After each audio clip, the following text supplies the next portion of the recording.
Reanudamos este seminario internacional, Experiencias y Perspectivas de la Evaluación y Acreditación Universitaria en Iberoamérica, organizado por la Comisión Nacional de Evaluación y Acreditación Universitaria en el marco de los 20 años de su creación. Seguidamente ya tenemos con nosotros, está presente el ingeniero Jorge Calzoni, presidente del Consejo Interuniversitario Nacional SIN. Junto a él se encuentra el doctor Juan Carlos Mena, presidente del Consejo de Rectores de Universidades Privadas. En un comienzo vamos a hablar del ingeniero Jorge Calzoni. Él es rector de la Universidad Nacional de Avellaneda, ingeniero civil y magíster en gestión de la educación superior por la Universidad Tecnológica Nacional. Ocupó el cargo de secretario académico y de extensión universitaria de la Facultad Regional Avellaneda de la Universidad Tecnológica Nacional. Se va a referir a los desafíos para una universidad pública de calidad. Lo escuchamos, ingeniero. Bueno, buenas tardes a todos. En primer lugar, agradecer la invitación a la CONIAU y felicitarlos por este aniversario. Realmente creo que es una buena señal poder festejarlo con un seminario internacional y donde se pueda trabajar algunos conceptos que tienen que ver con la calidad y con todo el sistema, ¿no? Así que la idea al principio es armar una exposición con un contexto macropolítico. De alguna manera, hoy el concepto que prima es el de inclusión social. ¿Y qué quiere decir esto? No es solamente que los pibes ingresen a la universidad, sino que puedan aprender. Muchas veces hay una dicotomía de conceptos entre equidad e inclusión. Para nosotros en particular no existe esa dicotomía, sino que no existe inclusión sin calidad. Porque si es solamente una cuestión de retención, la verdad que no estaríamos cumpliendo con nuestro fin. Y hablamos ahí de desarrollo sustentable porque esto tiene que ver con políticas públicas.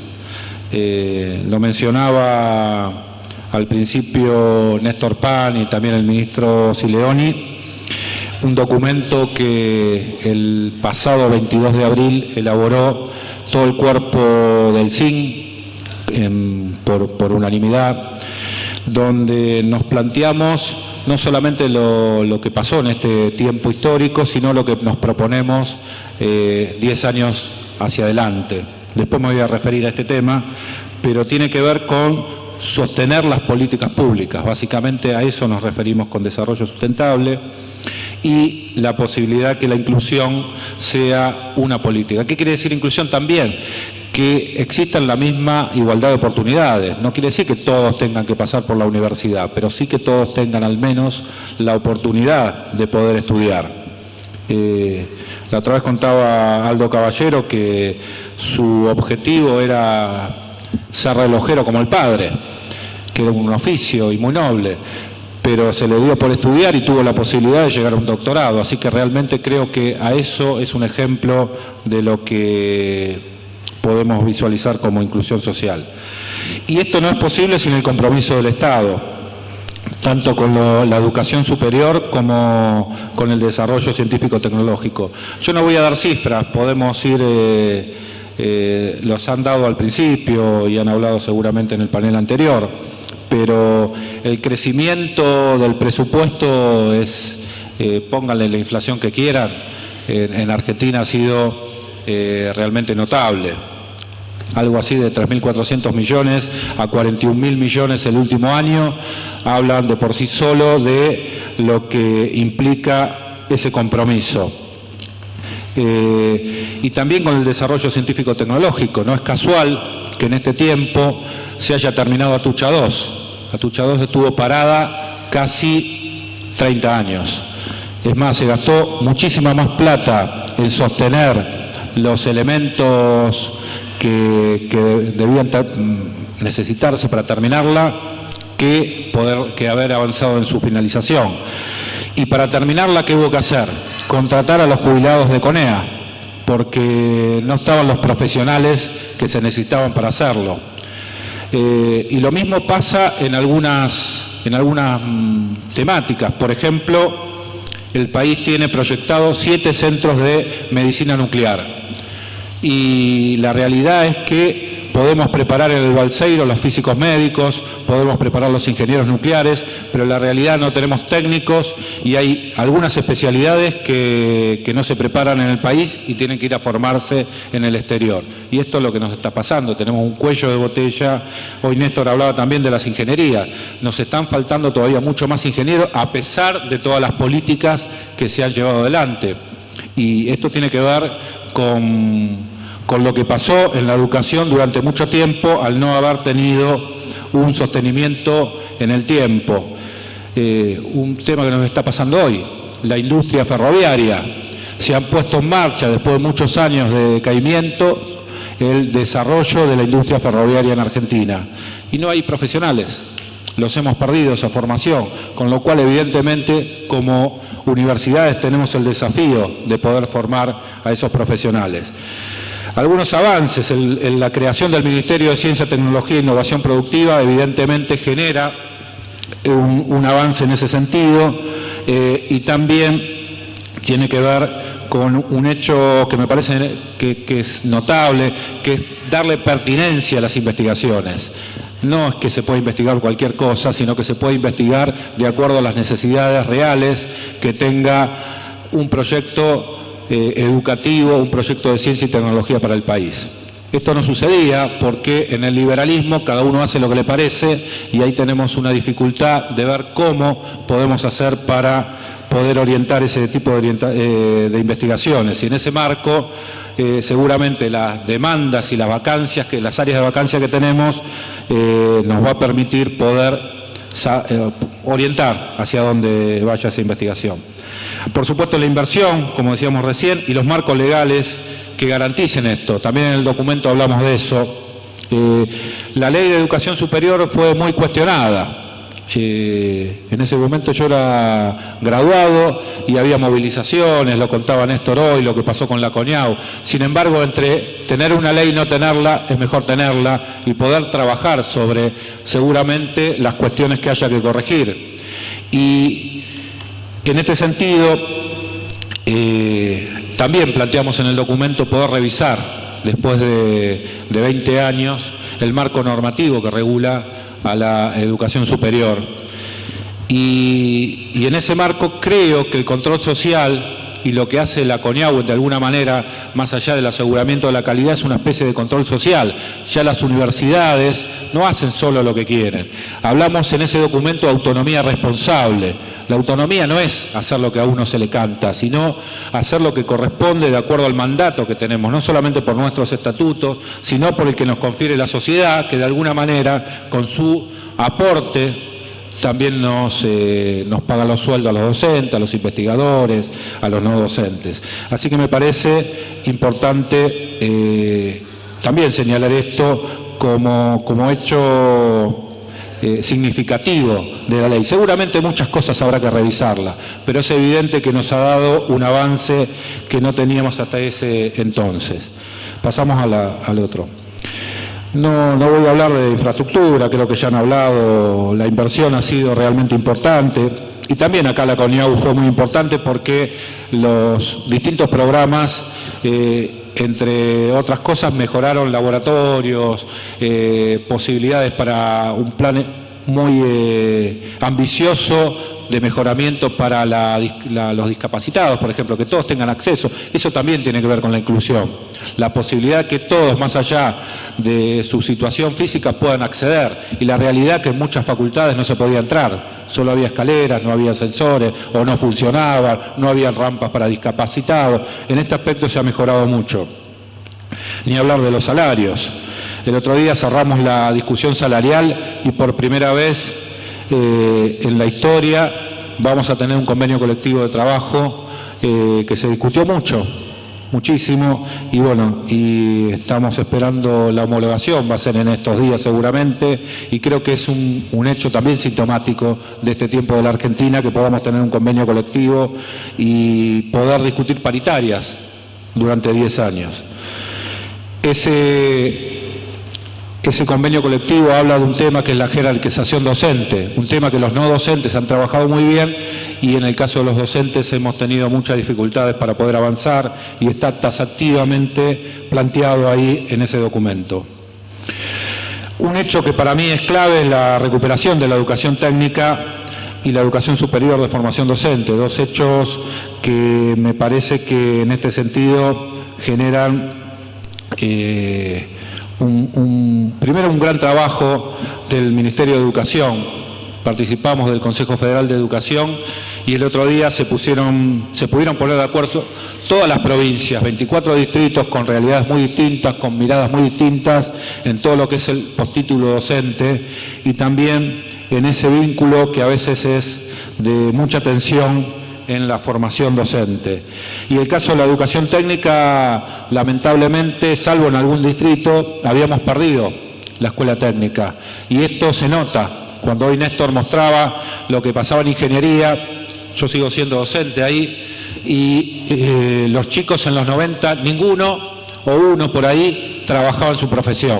Hoy prácticamente el 100% de los chicos que llegan al último año están trabajando en su profesión. Y el problema no es que no se reciban porque no pueden ir a la universidad, el problema es que no se reciben porque lo capta el mercado laboral mucho antes. Y ahí también el Estado ha puesto recursos para poder resolver esa situación y que esos chicos se puedan recibir.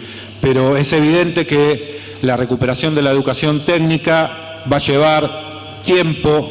De hecho, hay otro programa que la Secretaría de Educación, que conduce Jaime Persic, viene planteando a las universidades de crear escuelas técnicas en zonas de riesgo. 5 escuelas técnicas se han creado entre el año pasado y este año, que en distintas universidades ya se viene desarrollando esta tarea.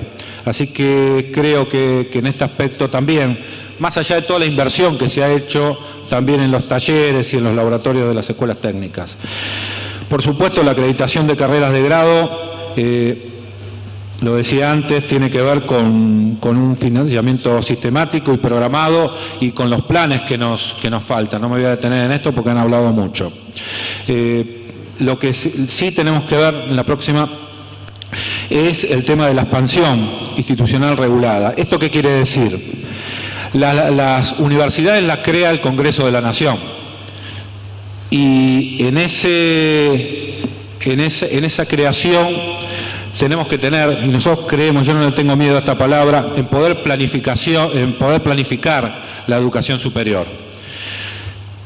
Por supuesto, en la situación que estábamos hace 10 años atrás, el primer objetivo era tener al menos una universidad pública en cada provincia. Eso ya se logró. 14 se han inaugurado en este tiempo. Pero hoy también Néstor mencionaba los centros regionales de educación superior. ¿Por qué está eso creado? Porque permite que en algunos pueblos del interior más profundo, de algunos lugares más alejados de nuestra patria, se pueda contemplar que esos chicos también tengan acceso. Hoy existen herramientas por educación a distancia y con la posibilidad de que las universidades que rodean a esa zona puedan generar una propuesta, una oferta académica, que esos chicos no tengan que venir de la periferia al centro, sino que se puedan preparar en sus lugares. Y hay muchas experiencias. En la provincia de Buenos Aires, Gabriel Mariotto ha sido un impulsor enorme de este tipo de centros en pueblos de los más alejados de la provincia y la verdad que funcionan muy bien. Y aparte se va armando por cohorte, con lo cual se van haciendo carreras que no quedan permanentemente. Una población de 50.000 habitantes, ¿cuántos médicos necesita? ¿Cuántos abogados? ¿Cuántos técnicos? ¿Cuántos ingenieros? Entonces se va renovando esa oferta y le sirve tanto al pueblo, le sirve a su intendente, como le sirve a su población. Así que me parece que acá hay un hecho y un elemento de debate que me parece que todavía nos debemos, en conjunto con los legisladores, con la CONIAU, con el CRUB, con el CIN y con el Ministerio de Educación para poder llevar adelante una planificación a futuro que permita que todos los argentinos tengan acceso a la educación superior. Por supuesto, participativa, porque los órganos de participación también son clave, y acá aparece un actor más que son las jurisdicciones provinciales. Y en ese marco también tenemos que jugar un rol. En este momento estamos discutiendo el hecho de las actividades reservadas. Yo lo hablaba la otra vez con algunos colegas del Confedi y nos planteábamos que tenemos que discutir algunas cuestiones. Primero el marco general, los criterios generales, y recién después ahí poder trabajar con cada una de las disciplinas cómo llegamos a que no se compita entre distintas disciplinas con respecto a las actividades reservadas, porque lo que sucede hoy es que algunas profesiones tienen todas las actividades reservadas y eso impide que algunos títulos tengan posibilidades de desarrollo, y creo que eso también es injusto, con lo cual esta es una discusión que nos llevará el tiempo que nos deba llevar, pero que de alguna manera nos permita poder resolver esta situación, que no tiene nada que ver con las incumbencias, es otra discusión, pero no me voy a meter ahora en esto. Quiero plantear que sí, el Consejo de Universidades, que es el responsable de discutir eso, ha puesto sobre la mesa, a partir de algunos documentos elaborados en las distintas comisiones,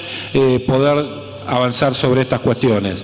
Y por supuesto, cuando hablamos de participación, hablamos también de los consejos de decanos, hablamos de los consejos profesionales. Sería impensable poder abordar estos temas sin la participación de ellos. Así que, en ese sentido, creo que hay que darse primero un análisis más general para después, sí, ir trabajando en la cuestión más disciplinar, y en este sentido hay 7 familias de carreras que hemos en principio explorado para poder trabajar después al seno de cada una de ellas. Pero esto para tranquilidad de todos, que en 2 meses, como me dijo uno, no se va a resolver las actividades reservadas, sería prácticamente imposible eso. Así que avanzaremos también dentro del Consejo de Universidades con este tema.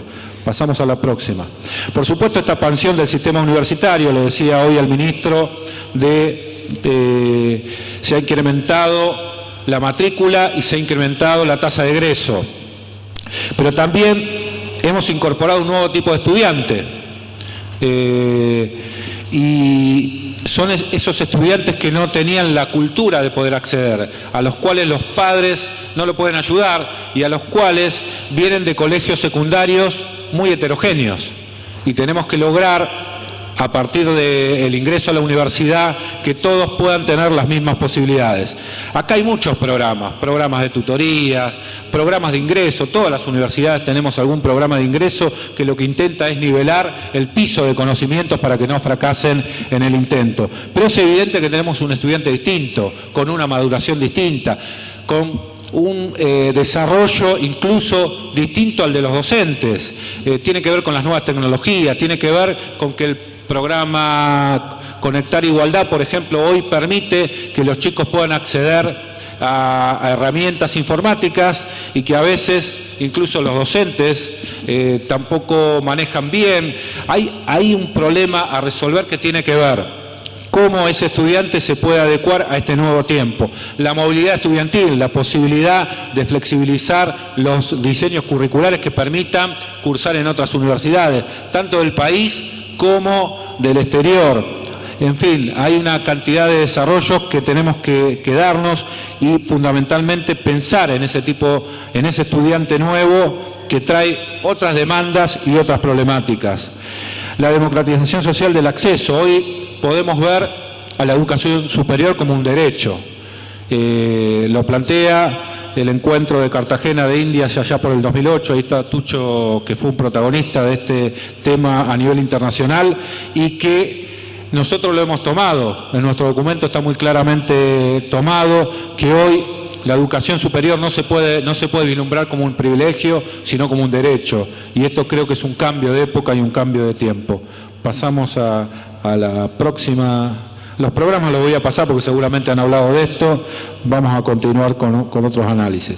Dentro de lo que sucede hoy en este vínculo de las universidades con el Estado, tomándonos como parte del Estado, a partir del año 2002 se las tomó a las consultoras como consultoras prioritarias del Estado Nacional a todas las universidades. Y esto se profundizó a partir del 2003. No trajo no pocos problemas, pero sí la posibilidad de un trabajo mancomunado con las distintas áreas del Estado. No sé, puedo nombrar muchísimos de esos programas, pero el programa Agrovalor, por ejemplo, con el Ministerio de Agricultura, Ganadería y Pesca, que permitió abordar a partir de la formación universitaria distintas posibilidades o distintos objetivos que se plantean también los ministerios, lo mismo que el Plan Industrial 2020, podríamos mencionar mucho más, pero hay hoy un trabajo muy mancomunado entre los ministerios, los distintos ministerios, y lo mismo pasa en las provincias, no solamente a nivel nacional, sino también en las provincias con las universidades que tienen una muy buena inserción en cada uno de esos lugares. La participación de las universidades en el diseño de políticas públicas, que tienen que ver con estos programas y tienen que ver también con opinar, con proponer, no solamente con reclamar. Yo siempre cuento, el CIN hace 10, 12 años atrás era un lugar donde se encontraban a discutir presupuesto, los distintos rectores, a ver quién podía arañar más presupuesto que otro. Y hoy nos encontramos, como les decía, para discutir políticas públicas. El primer documento, creo que valioso, fue en el año 2010, el documento del Bicentenario, que permitió que todas las universidades públicas, con distintos colores políticos, con distintas geografías, con distintos tamaños, nos pusiéramos de acuerdo en plantear qué era el desafío de la nueva década para la Argentina. Y el otro día le entregamos al jefe de gabinete en una reunión con distintos ministros y los distintos rectores, donde en ese documento también volvimos a plantear desafíos a futuro. Hoy discutimos políticas públicas y esto es una novedad en el sistema y creo que es bueno. Y también debo decir que hemos acordado con el CRUB una dinámica de trabajo conjunto. Hace 3 meses que nos sentamos y todos los meses venimos reuniéndonos y también trabajando en políticas públicas. Discutimos, no discutimos sobre prejuicios, discutimos sobre política y esto es lo novedoso y lo importante de esta etapa que se viene y que uno creo que tiene que plantear. La próxima vienen estamos bien, ¿no? Sí. Los desafíos. Bueno, lo que decía, trabajar en la educación universitaria como bien social y como derecho y no como privilegio es un desafío futuro. Creo que en toda la región y en particular en la Argentina, cada cambio de gobierno genera incertidumbre y genera el pensar qué pasará. La verdad que nosotros creemos que en la medida que todos tengamos claro cuál fue el grado de avance en la situación que estamos, va a ser muy difícil volver para atrás. Por supuesto que siempre se puede lograr volver para atrás, la historia argentina lo demuestra. Hace 15 años atrás vivimos los universitarios uno de los momentos más penosos, cuando se les descontó a los docentes el 13% de su sueldo, cuando se consideraba la educación como un gasto y no como una inversión. En la medida que los economistas manejen la economía del país va a ser complicado, por eso la política en este tiempo ha logrado establecer que la economía es una economía política, que se maneja por objetivos, no porque cierran las cuentas, que aparte es raro, porque se nota en la inversión, sino que tiene que ver con ese concepto. Esto es bien conceptual y creo que todos lo tenemos que tener claro y todos lo tenemos que defender, porque los derechos, así como se logran, también se pierden, y se pierden rápidamente. La escuela secundaria, para destruirla bastó 1 año, para reconstruirla nos va a llevar no menos que 2 cohortes, eso implica más de 12 años, con lo cual realmente hay que ser muy cuidadoso en este sentido. El desarrollo y distribución democrático, equitativo y equilibrado de saber. Esto quiere decir que las misiones fundamentales de la universidad tienen que estar muy claras. Cuando hoy hablamos de enseñanza, yo me acuerdo al principio, cuando empezamos a mí me tocó como secretario académico acreditar ingeniería, así que fui uno de los estresados que hablaban esto. Y se hablaba me acuerdo en mi universidad, del proceso enseñanza-aprendizaje. Y la verdad que es mentira. Uno puede enseñar y nadie aprender, uno puede aprender sin que nadie le enseñe, y el proceso existe cuando se dan ambas cosas simultáneamente. Y la verdad que todavía nos falta mucho en esta materia, y hemos avanzado mucho, y creo que la CONIAU ha sido también un artífice de poder resolver esta situación, poder preparar a los docentes mejor, darle más herramientas, poder preparar herramientas en los laboratorios, prácticas, me acuerdo, prácticas de física 1 que eran viejísimas y que a partir de que la CONIAU empezó a indagar ahí, incorporó mucha tecnología, herramientas y que hoy se puede enseñar mucho mejor ese tipo de materias. La extensión universitaria, no ya vista como algo con ese concepto antiguo de extensión cuando nació, sino como un diálogo de saberes con la comunidad. Esto se ve permanentemente, todas las universidades han avanzado muchísimo en el tema de extensión, se han creado consejos sociales en muchas, esos consejos sociales se empiezan a reunir a nivel país, hay algunos que funcionan muy bien, otros que todavía le está costando, con voz, con voto en algunos casos, y con la comunidad presente adentro de las universidades, dando su voz y proponiendo también sus cosas. Y la investigación, como decía antes, con un tema de pertinencia, que a veces uno nunca dudó de la calidad de la investigación argentina, lo que sí a veces se cuestionaba era la pertinencia, y creo que en ese sentido la creación del ministerio nos ha permitido avanzar muchísimo en ese sentido. Bueno, la inclusión y calidad ya hablamos, yo creo que esto no se puede perder, esto es un desafío permanente y lo tenemos que sostener en el tiempo. La vinculación con la escuela media, este es un tema clave. Yo soy de aquellos que no le echo la culpa a la escuela media de las cosas que nosotros no podamos hacer, porque es fácil. Si no, cada uno le echa la culpa al nivel anterior y nunca resolvemos nada. Creo que tenemos que tener políticas activas de articulación con la escuela media. Hay muchos ejemplos en este sentido y tiene que ver con poder resolver definitivamente esa interfaz, que también tiene que ver con los ingresos. Ese ingreso que en algunas universidades se puede hacer el año anterior, de hecho hay experiencias donde el último año del secundario docentes universitarios participan activamente y donde esos docentes también de escuela media se pueden capacitar. Experiencias, por ejemplo, en matemáticas, física y química para las ciencias más duras, para aquellas carreras más duras, han logrado mejorar muchísimo eso. De hecho, mi análisis personal creo que es esto, la información del Ministerio seguramente lo va a poder plasmar, es que creo que hemos mejorado bastante, sobre todo en matemática, y a su vez hemos empeorado en algunas cuestiones como es comunicación oral y escrita. Ahí creo que tenemos que apuntar también, hay una cuestión a trabajar, a debatir y a poder resolver. Pasamos a la próxima. La universidad como instrumento articulador tiene que ver con eso, tiene que ver con la escuela, tiene que ver con esos consejos sociales, la construcción de la universidad se hace con todos los actores de la comunidad y creo que hoy hay una apertura que no existía, no es un claustro cerrado, sino es un claustro abierto que puede trabajar y poder avanzar desde todos los aspectos, por ejemplo, de las carreras. Muchas carreras son propuestas a partir de demandas que existen en el mercado laboral, en otros casos a partir de demandas concretas de la misma comunidad y con herramientas para poder hacer esto. Sin ir más lejos, por ejemplo, hay todo un sistema.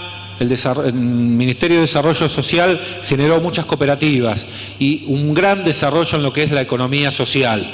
Y eso después se convirtió en una diplomatura en economía social que dan varias universidades, que permite que no se quede solamente en una herramienta de carácter social, sino poder desarrollar a esos actores que realmente venían de una formación de nada, ni siquiera en muchos casos no tenían ni la secundaria. Entonces a raíz de esto se generó primero el programa Fines, ese programa Fines se instala en las propias universidades y después esta diplomatura que trabaja la economía social, como ejemplo muy concreto de cómo se puede lograr esa articulación entre distintos actores de la economía social en este caso, de un ministerio como el de Desarrollo Social, otro ministerio como el de Educación y entre todos poder lograr una salida a un montón de gente que estaba fuera del sistema prácticamente.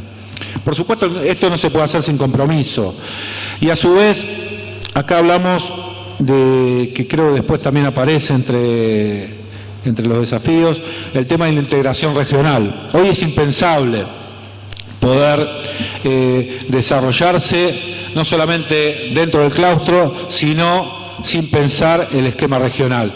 Y Argentina ha elegido desde, o por lo menos en el CIN, hemos elegido ya desde hace un tiempo poder integrarnos fundamentalmente a América Latina. El 29 y 30 de junio vamos a estar participando de la creación del Enlaces, un espacio latinoamericano de educación superior que tiene que ver con un trabajo que se viene desarrollando hace bastante tiempo y con la posibilidad de poder optimizar los distintos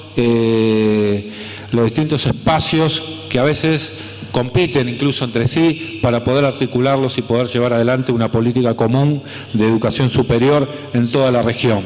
Por supuesto, estamos firmando acuerdos con otras regiones. Con Europa hay acuerdos de hace mucho más tiempo y lo que estamos en este tiempo, en este proceso, es que se vaya haciendo de consejos a consejos. Es decir, hemos firmado en este último año con el Consejo de Rectores de Alemania y con el Consejo de Rectores de Francia. ¿Para qué? Para que no sea la cuestión vinculante solo entre universidades, sino que todo el sistema universitario en su conjunto pueda ser abrazado por este nuevo tiempo y esta nueva integración. Por supuesto que para eso hay que trabajar muchas temáticas. Un tema, bueno, lo estábamos discutiendo con el presidente de la CONIAU, es el tema de la titulación múltiple. Esto existe, pero evidentemente tenemos que trabajar todavía en este aspecto para poder resolver, y este es uno de los temas que el Consejo de Universidades está trabajando en este momento. Bueno, hablamos de la impertinencia y hablamos de un concepto que es la autonomía responsable, como un proceso de autorreflexión. Yo soy un defensor de la autonomía. Dentro de 3 años vamos a cumplir 100 años de la reforma del 18, un hito en la educación pública argentina, que seguramente todos vamos a festejar y que tiene que ver con ser autónomos. ¿Pero ser autónomos de qué? Hoy no pensamos la autonomía como una autonomía del Estado. Hoy el concepto cambió. En aquel momento probablemente habría que pensarlo de otra manera, o los reformistas lo pensaron de otra manera. Hoy tal vez tengamos que replantearnos esos conceptos y ver cómo esa autonomía se pone al servicio de la población y cómo se pone al servicio de los distintos actores de la comunidad. Por eso hablamos de autonomía responsables, porque lo que antes o en algún momento fue una autonomía como una defensa por aquella injerencia de determinados gobiernos sobre las universidades, hoy la verdad que eso no pasa. Hoy lo que tenemos que tener es un trabajo y probablemente lo que sí podamos tener cuidado contra la injerencia contra corporaciones, que a veces afectan el desarrollo en este sentido y que nos pueden llevar a problemáticas mucho más complejas.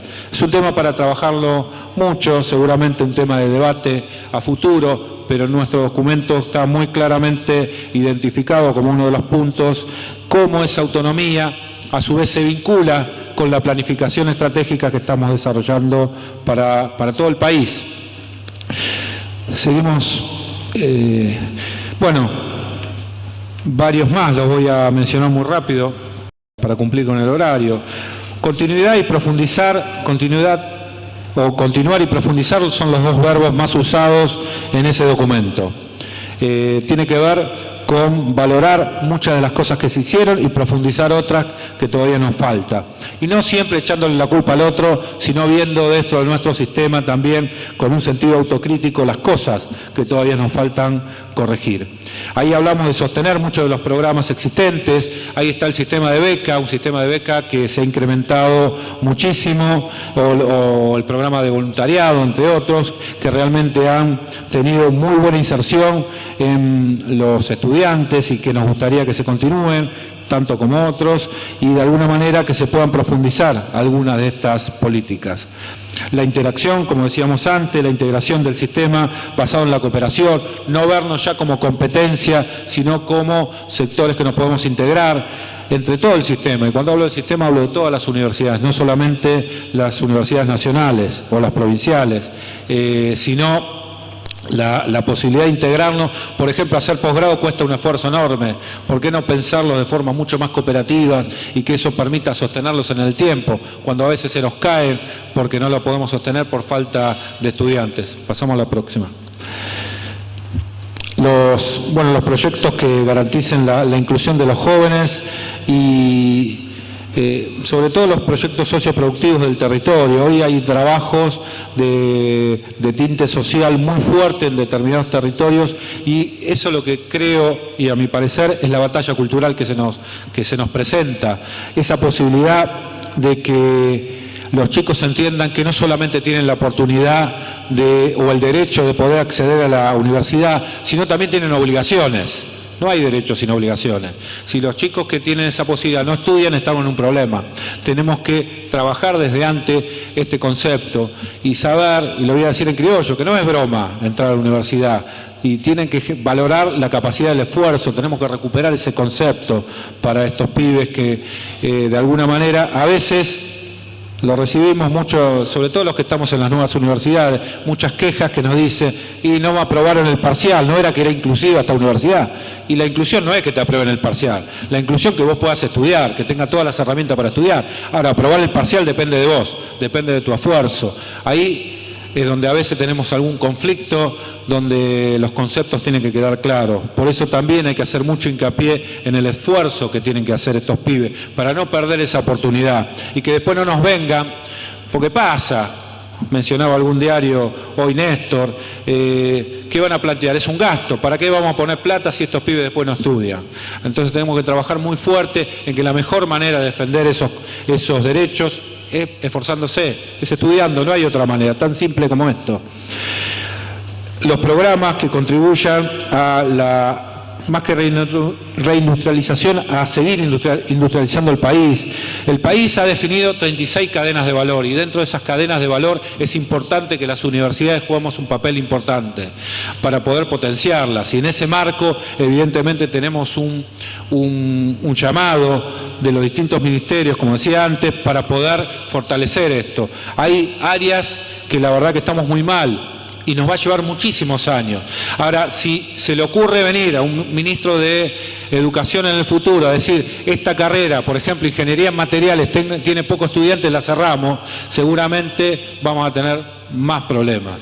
Seguramente hoy tiene pocos estudiantes, digo Ingeniería en Materiales, podría decir muchas más, pero necesitamos que existan ingenieros en materiales, porque si no, los satélites, tal como tenemos que ir a buscar muchos de estos desarrollos en el exterior, no los podemos desarrollar en el país. Hoy hay un tema como el litio, por ejemplo, en todo el norte grande de nuestro país, que seguramente tiene una potencialidad enorme y necesitamos quienes desarrollen esas cuestiones. Y evidentemente no lo vamos a hacer si no apostamos. Por eso, cuando hablamos de presupuesto, yo estoy en contra que se haga los presupuestos por número de estudiantes.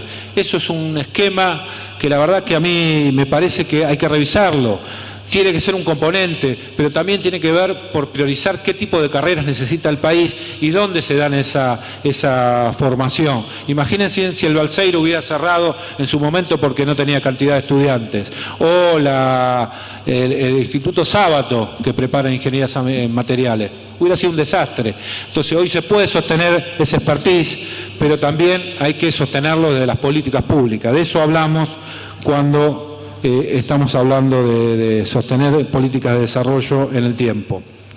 El aporte de la ciencia, el arte y la tecnología. Y hablamos de arte también, porque hay un concepto que me parece que en el país ha cambiado y que está bueno que haya cambiado, que es el de industrias culturales. Hoy, en materia de exportaciones, no me acuerdo si es el cuarto o el quinto componente de exportación, es la industria cultural en el país. Con lo cual hoy empieza a cambiar esa cuestión de que el arte pasa a ser una cuestión aleatoria que queda en el aire, sino que tiene un valor agregado realmente importantísimo en ese sentido. Podemos hablar con muchas tecnologías, los planteamos en ese documento, la alimentación, la salud, esto se viene hablando siempre de darle valor agregado, pero el tema es que hay que hacerlo, y hay que hacerlo formando también a los recursos humanos que lo puedan hacer. La próxima, y ahí cerramos. Hablamos ahí de la formación de una cultura popular federal, nacional y sudamericana, y esto también es una novedad. en nuestro país y en nuestra formación. Lo hablamos con el tema de los idiomas la otra vez. Nosotros, así como se armó la UNASUR, tenemos que lograr que estos espacios latinoamericanos sigan la misma lógica. El lenguaje, el portugués y el español tienen que ir de la mano. No podemos diferenciarlos hoy. Y cuando nos planteamos cuestiones de posgrado, cuando nos planteamos formación de grado, incluso en la movilidad docente, tenemos dificultades con estas cuestiones.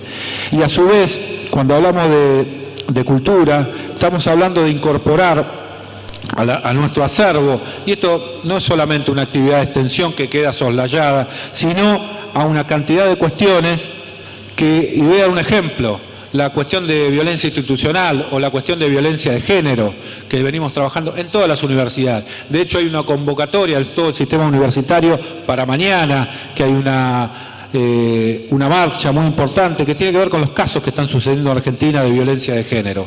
Y eso se hace con todo el sistema, no solamente, lo han hecho todos los actores de la Argentina, prácticamente todos, los deportistas, los políticos, también el sistema universitario y el sistema de educación en general. Y creo que esto está hablando de un cambio cultural y una batalla cultural importante. La posibilidad de la ley de servicios audiovisuales que permite que todas las universidades tengamos hoy radios universitarias, canales de televisión, la posibilidad de producciones, el canal Encuentro, el Vacua, un lugar donde se concentran todas las producciones audiovisuales y que esto se pueda hacer en conjunto. Incluso varias universidades se han armado en consorcios para poder generar producciones. Así que la verdad que en este sentido creo que también estamos dando un avance y una posibilidad que hay que sostenerlo, porque esto implica recursos. Si lo dejamos de financiar, esto se va a caer inevitablemente. Bueno, ahí dejo varias cuestiones para discutir, pero sin lugar a duda nos queda como desafío también que este presupuesto, que es muy alto comparativamente con el que teníamos, tiene que seguir incrementándose para poder sostener esto que veníamos planteando. Nosotros lo planteamos al 2025, también junto con el sistema científico-tecnológico y con un sistema mayor de articulación.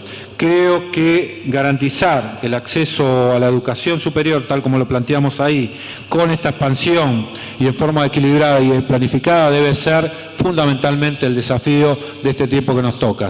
Así que yo acá me quedo. Muchas gracias por la atención.